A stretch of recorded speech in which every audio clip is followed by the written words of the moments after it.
ఆంజనేయ స్వామి పేరు హనుమంతుడు కాదు అని మీకు తెలుసా? హనుమంతుడు కాక మరి ఏంటి అనే కదా మీ అందరి ప్రశ్న. హనుమంతుడు పుట్టిన వెంటనే చాలా అందంగా ఉండేవాడు. అతని అందాన్ని చూసి తన తల్లి అంజనాదేవి హనుమంతుడికి సుందర అని పేరు పెట్టింది. అందుకే రామాయణంలో హనుమంతుడి కార్యాలను వివరించే 5వ భాగాన్ని సుందరకాండ అని అంటారు.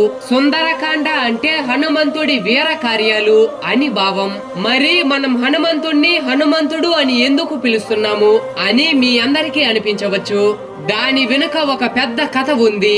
ఒకసారి ఇంట్లో ఉన్న హనుమంతుడు ఆకాశంలో ఉన్న సూర్యుడిని చూసి అది ఒక మామిడి పండు అనుకుని దాన్ని తిందామని అటువైపుగా వెళ్తున్నాడు.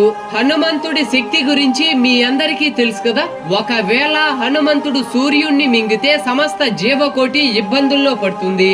విషయం తెలుసుకున్న ఇంద్రదేవుడు స్వయంగా రంగంలోకి దిగి హనుమంతుడికి అడ్డుపడి తన చేతిలో ఉన్న వజ్రాయుధంతో ఒక పిడుగుపాటు సృష్టించి దానితో హనుమంతుడిని కొట్టాడు. అది హనుమంతుడి చెంపకి తగిలి వాచిపోయింది. హనుమాన్ అంటే సంస్కృతంలో దెబ్బతిన్న చెంప కలవాడు అని అర్థం. అప్పటి నుండి అంజనీ పుత్రుడు సుందర హనుమంతుడిగా పిలువబడుతున్నాడు. జై శ్రీరామ్ అని ప్రతి ఒక్కరూ కామెంట్ చేయండి.